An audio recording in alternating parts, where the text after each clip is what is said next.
And interesting to see in the other lane, Todd Knight with this Pontiac Grand Am body. We don't see too many of the modern-shaped cars. It's a welcome addition, no question about it.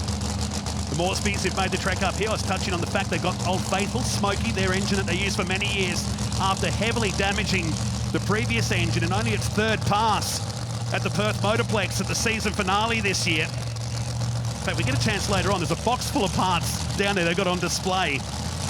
Big damage. Let's see what he's got for Todd Knight, round one of Door Slammer. Oh, big flame out the front of the Pontiac and sideways from Moresby. Can he catch it? He's around, he's upside down, and he's going to hit the wall as well. A wild flip for Moresby. Drama in both lanes, and that car is still sliding. Fuel pouring out of the front end of that car as well. Hopefully it doesn't ignite, because this is going to be a difficult situation for him to get out of upside down. The door is open, and that is a scary incident for the West Aussie.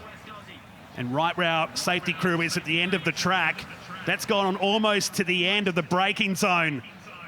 The season that was bad at the end in Perth just got worse. Wow. He's out of the car.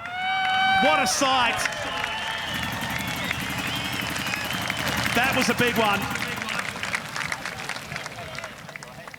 He would have been so motivated to get out of that car in a hurry, and it's ended up in such an awkward spot for the Fireys to get to.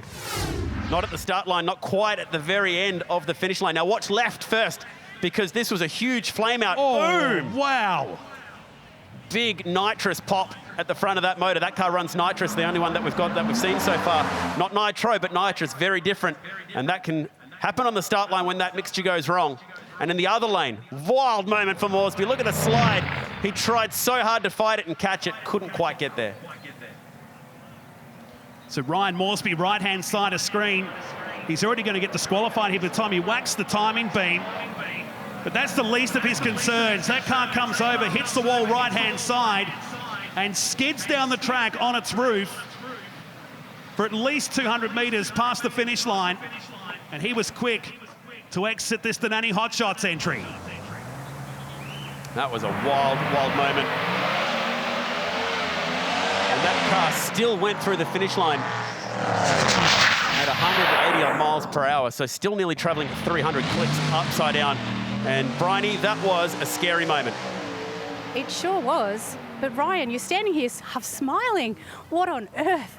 I just go to show the safety equipment in these cars, I guess. Probably not a very good outcome from the first lap up here in Darwin, but I guess it's part of racing, so.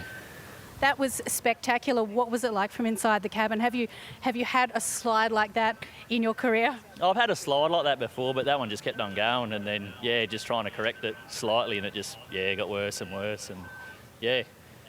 What was behind it? John Zapier said that there was, that lane particularly is quite grippy and really hard to get a handle on. It felt really good at the start of the track, and then as you're coming up to about half track, you know what I mean? I don't know, like it just, to me it felt like the grip kind of dropped off, and then, yeah, probably the outcome.